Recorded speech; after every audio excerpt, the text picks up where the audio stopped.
Cek.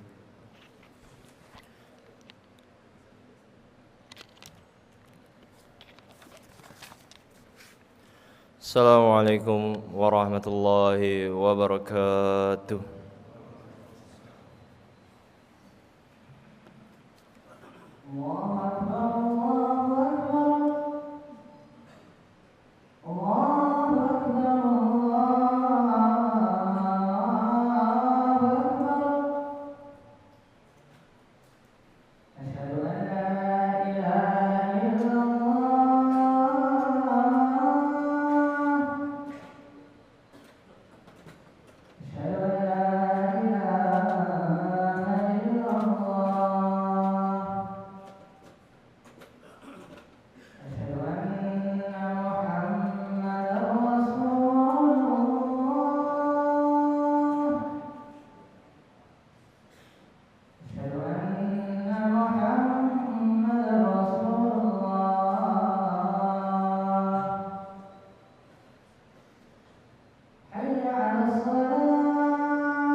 Innal hamdalillah nahmaduhu wa nasta'inuhu wa nastaghfiruh wa na'udzu billahi min shururi anfusina wa min sayyiati a'malina may yahdihillahu fala mudilla lahu wa may yudlilhu fala hadiyalah.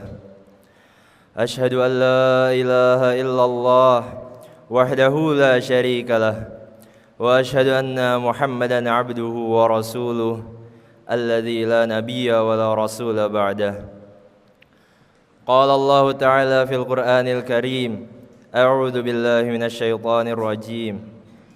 Ya ayyuhalladzina amanu taqullaha haqqa tuqatih wa la tamutunna illa wa antum muslimun.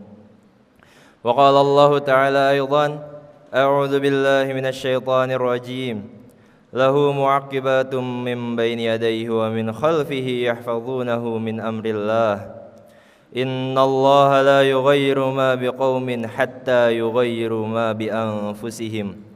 Wa idza arada Allah biqaumin su'an fala maradda lahu wa ma lahum min dunihi min wal. Allahumma salli ala sayyidina Muhammad wa ala alihi wa ashabihi ajma'in wa man tabi'ahum bi ihsanin ila yaumil qiyamah. Amma ba'd. Ma'asyiral muslimin rahimakumullah. Pertama-tama marilah kita panjatkan puja dan puji serta syukur kita kehadirat Allah Subhanahu wa taala, Tuhan semesta alam. Karena limpahan rahmat dan karunia darinya, kita semua dapat berkumpul di Masjid Ulil Albab ini untuk melaksanakan kewajiban kita, yaitu salat Jumat secara berjamaah.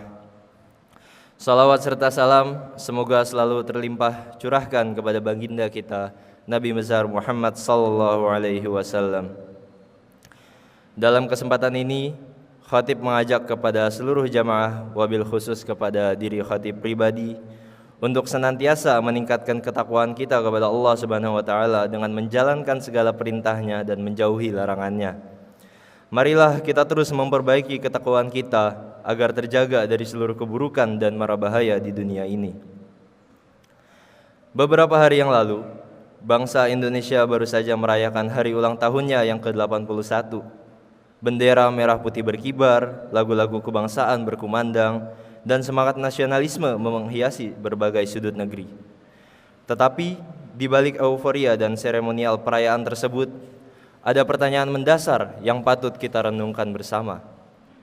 Sudahkah kemerdekaan yang kita rayakan ini benar-benar termanifestasi dalam perubahan nyata pada diri kita, keluarga kita, dan bangsa kita? Jamaah-jamaah yang dirahmati Allah, Islam mengajarkan bahwa kemerdekaan sejati bukanlah semata-mata terbebasnya suatu bangsa dari penjajahan fisik oleh bangsa lain. Kemerdekaan yang hakiki adalah ketika suatu kaum mampu membebaskan dirinya dari belenggu keterpurukan, kemalasan, ketidakjujuran, dan kebodohan yang justru seringkali berasal dari dalam diri sendiri. Allah Subhanahu wa taala menegaskan prinsip ini dengan sangat tegas dalam Al-Qur'an surah Ar-Ra'd ayat 11. A'udzu billahi minasyaitonir rajim. Innallaha la yughayyiru ma biqaumin hatta yughayyiru ma bi anfusihim. Yang artinya sesungguhnya Allah tidak akan mengubah keadaan suatu kaum hingga mereka mengubah apa yang ada pada diri mereka. Ayat ini merupakan salah satu bentuk sunnatullah atau hukum kausalitas Allah yang berlaku bagi seluruh umat manusia tanpa terkecuali. Para mufasir menjelaskan bahwa perubahan nasib suatu kaum, baik dari keterpurukan menuju ke sebuah kejayaan maupun sebaliknya, bukanlah semata-mata takdir yang turun begitu saja dari langit tanpa sebab, melainkan ia berkorelasi erat dengan ikhtiar, kesungguhan, dan transformasi yang mau dilakukan oleh kaum itu sendiri terhadap kondisi internal mereka, baik dari sisi keimanan, akhlak, maupun kemampuan dalam mengelola berbagai dinamika di kehidupan. Jika kita menarik ayat ini ke dalam konteks kemerdekaan Indonesia, maka kita akan menemukan sebuah pesan yang sangat amat relevan. Kemerdekaan yang diproklamasikan pada 17 Agustus 1945 tentunya merupakan sebuah anugerah besar dari Allah Subhanahu wa taala yang diraih melalui perjuangan panjang, pengorbanan jiwa serta raga para pahlawan. Namun, kemerdekaan itu sendiri hanyalah sebuah gerbang awal. Ia bukan garis akhir dari perjuangan, melainkan permulaan dari tanggung jawab besar untuk terus mengubah dan memperbaiki bangsa ini agar benar-benar keluar dari segala bentuk keterbelakangan, baik dari segi keterbelakangan ekonomi, moral, maupun keilmuan. Jamaah rahimakumullah, prinsip perubahan yang termaktub dalam Al-Quran surat Ar-Ra'd ayat 11 tadi diperkuat oleh ayat lain dalam Al-Quran, yaitu Quran surat Al-Anfal ayat 53, yang menjelaskan tentang konsekuensi dari keengganan suatu kaum untuk berubah. A'udzu billahi minasyaitonir rajim. Dzalika bi anna Allah lam yakum mughayyiran ni'matan an'amaha 'ala qaumin hatta yughayyiru ma bi anfusihim wa anna Allah samii'un 'alim.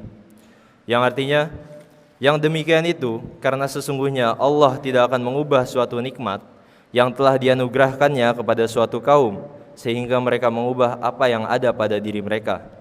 Sesungguhnya Allah Maha mendengar lagi Maha mengetahui. Kedua ayat ini saling menguatkan bahwa nikmat kemerdekaan yang telah Allah anugerahkan kepada bangsa Indonesia bisa saja dicabut atau tidak berkembang menjadi sebuah kejayaan apabila kita sebagai bangsa tidak mau melakukan perubahan mendasar dimulai dari diri kita sendiri. Perubahan yang dimaksud di sini dapat mencakup berbagai hal, mulai dari perubahan cara seseorang berpikir, perubahan tentang etos kerja, perubahan sikap terhadap ilmu pengetahuan, hingga perubahan akhlak dalam bermasyarakat dan bernegara. Rasulullah SAW dalam hadisnya juga mengajarkan kepada kita bahwa seorang mukmin yang dicintai Allah adalah mukmin yang kuat, yang senantiasa berikhtiar dan tidak berpangku tangan menunggu perubahan datang dengan sendirinya. Sebagaimana sabda beliau dalam hadis riwayat Muslim nomor 2664, Al-mu'minul qawiyyu khairun wa ahabbu ilallahi minal mu'minad dha'if wa fi kulli khairin ihris ala ma yanfa'uk wasta'in billah wa la ta'jaz. Yang artinya, mukmin yang kuat lebih baik dan lebih dicintai Allah daripada mukmin yang lemah. Namun setiap mukmin itu baik. Semangatlah pada perkara yang bermanfaat bagimu dan mintalah pertolongan kepada Allah dalam perkara tersebut dan jangan malas. Hadis ini menegaskan bahwa Islam sangat menekankan sikap proaktif, bukan sebuah sikap pasrah tanpa ikhtiar. Kekuatan yang dimaksud dalam hadis ini bukan semata-mata hanya kekuatan fisik, tetapi juga kekuatan tentang mental, tentang keilmuan, dan tentang semangat pantang menyerah dalam mengubah keadaan menuju ke arah yang lebih baik. Jamaah Masjid Ulil Albab yang dirahmati Allah Subhanahu wa taala, kesungguhan mengubah diri yang diperintahkan Allah Subhanahu wa taala dalam Quran surat Ar-Ra'd ayat 11 itu semestinya kita jadikan sebagai sebuah pijakan untuk melihat kemerdekaan bukan hanya sekedar warisan sejarah, melainkan sebuah amanah besar yang harus diteruskan, terutama oleh generasi muda sebagai pewaris estafet kepemimpinan bangsa. Di usia kemerdekaan Indonesia yang ke-81 ini, kemerdekaan sejati menuntut adanya perubahan yang dimulai dari lingkup terkecil, yaitu diri kita sendiri. Perbaikan dari kualitas ibadah, kejujuran akademik, kedisiplinan tentang waktu, kepedulian sosial, serta keberanian melawan budaya buruk dan kemalasan adalah contoh konkret dari implementasi Quran Surat Ar-Ra'd ayat 11 dalam kehidupan sehari-hari. Jangan sampai kita menjadi generasi yang hanya terpaku pada sejarah, hanya mengenang jasa para pahlawan tanpa meneruskan semangat perjuangan mereka dalam bentuk yang relevan dengan zaman ini. Sebagaimana para pejuang kemerdekaan mengubah keadaan bangsa dari terjajah menjadi merdeka melalui pengorbanan nyata, kita pun dituntut untuk mengubah keadaan bangsa menuju kemajuan melalui ilmu, kejujuran, dan kerja keras yang nyata. Semoga Allah Subhanahu wa Ta'ala senantiasa membimbing kita untuk menjadi bagian dari kaum yang mau berubah, sehingga kita layak menerima perubahan nasib yang lebih baik darinya, baik sebagai individu maupun sebagai bangsa. Barakallahu li wa lakum fil Qur'anil Karim wa nafa'ani wa iyyakum bima fihi minal ayati wa dzikril hakim. Aqulu qawli hadza astaghfirullah li wa lakum wa lisairil muslimina wal muslimat wal mu'minina wal mu'minat fastaghfiruhu innahu huwal ghafurur rahim.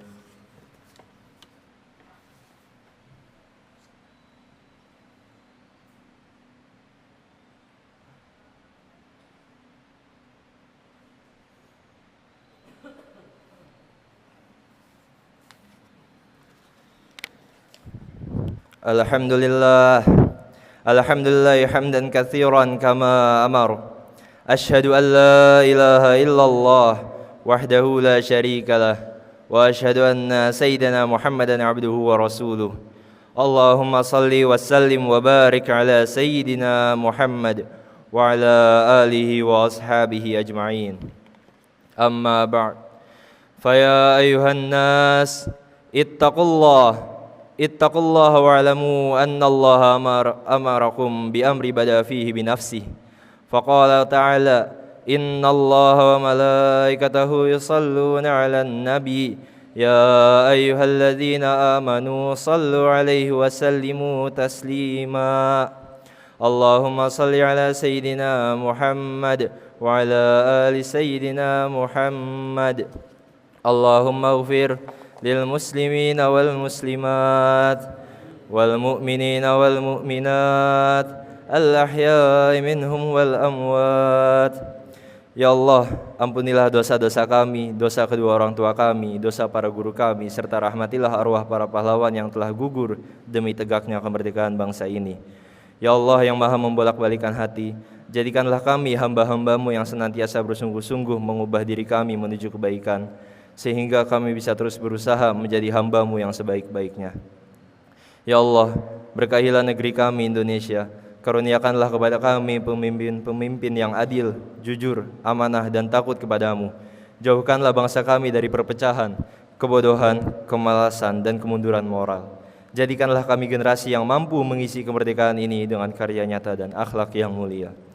Rabbana atina fid dunya hasanah wa fil akhirati hasanah wa qina adzaban nar.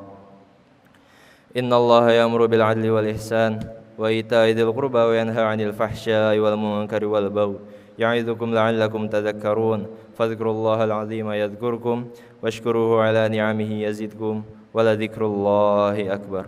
Aqimus shalah.